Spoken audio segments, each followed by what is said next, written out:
নমস্কাৰ শিক্ষাৰ্থীসকল, তোমালোক সকলোকে পুনৰ এটা মোৰ নতুন ভিডিঅ'লৈ স্বাগতম জনালোঁ। আজি প্ৰথম প্ৰশ্নটো হৈছে ফুলগুৰিত সেৱা কেতিয়া সংঘটিত হৈছিল?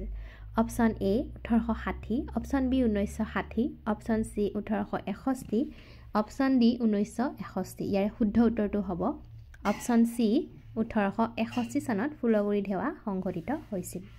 নেক্সট প্ৰশ্নটো হৈছে ইয়াণ্ডাবু সন্ধি কেতিয়া হৈছিল? অপশ্যন এ 1826 চনৰ 24 ফেব্ৰুৱাৰী, অপশ্যন বি 1926 চনৰ 22 ফেব্ৰুৱাৰী, অপশ্যন চি 1826 চনৰ 26 ফেব্ৰুৱাৰী আৰু অপশ্যন ডি 1928 চনৰ 21 ফেব্ৰুৱাৰী।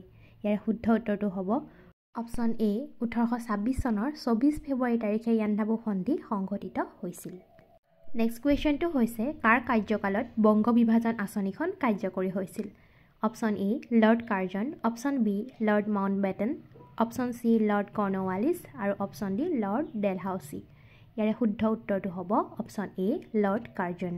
নেক্সট কুৱেশ্যনটো হৈছে কৰিম কিম্বা মৰিম এই শ্লোগানটো কোনে দিছিল? Option A Bal Gangadhar Tilak, option B Mahatma Gandhi, option C Subhash Chandra Bose, option D Rabindranath Thakur. ইয়াৰে শুদ্ধ উত্তৰটো হৈছে option B Mahatma Gandhi. 5 number কুৱেশ্যনটো হৈছে কোনটো দিন বিশ্ব মানৱ অধিকাৰ দিৱস হিচাপে পালন কৰা হয়? অপশ্যন এ 24 অক্টোবৰ, অপশ্যন বি 27 ছেপ্টেম্বৰ, অপশ্যন চি 5 জুন, অপশ্যন ডি 10 ডিচেম্বৰ। ইয়াৰে শুদ্ধ উত্তৰটো হৈছে অপশ্যন ডি 10 ডিচেম্বৰ তাৰিখে পালন কৰা হয়। নেক্সট প্ৰশ্নটো হৈছে আন্তৰ্জাতিক ন্যায়ালয়ৰ ন্যায়াধীশৰ সংখ্যা কিমান? অপশ্যন এ 9 জন, অপশ্যন বি 15 জন, অপশ্যন চি 5 জন, অপশ্যন ডি 11 জন। ইয়াৰে শুদ্ধ উত্তৰটো হ'ব অপশ্যন বি আন্তৰ্জাতিক ন্যায়ালয়ৰ ন্যায়াধীশৰ সংখ্যা 15 জন। নেক্সট প্ৰশ্নটো হৈছে 1970 চনত ভাৰতত প্ৰথমে তলৰ কোনটো বেংক স্থাপন কৰা হৈছিল? Option A Reserve Bank, option B Bank of Hindustan, option C ভাৰতীয় ঔদ্যোগিক বিকাশ বেংক আৰু অপশ্যন ডি আঞ্চলিক গ্ৰাম্য বেংক। ইয়াৰে শুদ্ধ উত্তৰটো হ'ব option B Bank of Hindustan. Next কুৱেশ্যনটো হৈছে নীতি আয়োগৰ অধ্যক্ষ কোন? অপশ্যন এ ৰাষ্ট্ৰপতি, অপশ্যন বি প্ৰধানমন্ত্ৰী, অপশ্যন চি বিত্তমন্ত্ৰী আৰু অপশ্যন ডি গৃহমন্ত্ৰী। ইয়াৰে শুদ্ধ উত্তৰটো হ'ব অপশ্যন বি প্ৰধানমন্ত্ৰী, অৰ্থাৎ প্ৰধানমন্ত্ৰী হৈছে নীতি আয়োগৰ মূল অধ্যক্ষ। নেক্সট কুৱেশ্যনটো হৈছে অৰ্থনৈতিক ভূগোলৰ পিতৃ হিচাপে কাক জনা যায়?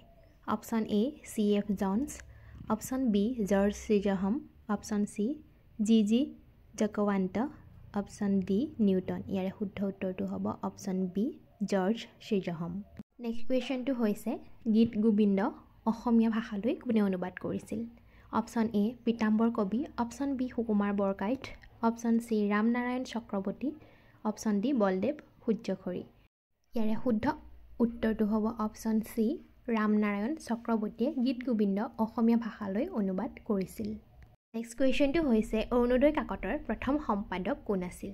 Option A Nathan Brown, option B Chandrakumar Agarwala, option C Nabin Chandra Bordoloi আৰু অপশ্যন ডি কুলধৰ চলিহা। ইয়াৰে শুদ্ধ উত্তৰটো হ'ব অপশ্যন এ নাথান ব্ৰাউন আছিল অৰুণোদয় কাকতৰ প্ৰথমজন সম্পাদক। নেক্সট কুৱেশ্যনটো হৈছে সবচৰকুট কোন ৰাজ্যৰ পৰম্পৰাগত উৎসৱ? Option A Manipur, option B Tripura, option C Mizoram, option D Nagaland. ইয়াৰে শুদ্ধ উত্তৰটো হ'ব অপশ্যন চি মিজোৰাম ৰাজ্যৰ পৰম্পৰাগত উৎসৱ হৈছে সবচৰকুট। নেক্সট কুৱেশ্যনটো হৈছে হস্তি বিদ্যাৰ নৱ পুথিখন কোনে ৰচনা কৰিছিল? Option A Bhattadev, option B Ram Saraswati, option C মাধৱদেৱ, অপশ্যন ডি সুকুমাৰ বৰকাইতে। ইয়াৰে শুদ্ধ উত্তৰটো হ'ব অপশ্যন ডি সুকুমাৰ বৰকাইতে হস্তি বিদ্যাৰ নৱ নামৰ গ্ৰন্থখন ৰচনা কৰিছিল। কুৱেশ্যনটো হৈছে সত্যমেৱ জয়তে কথাফাকি কোনখন গ্ৰন্থৰ পৰা তুলি অনা হৈছে?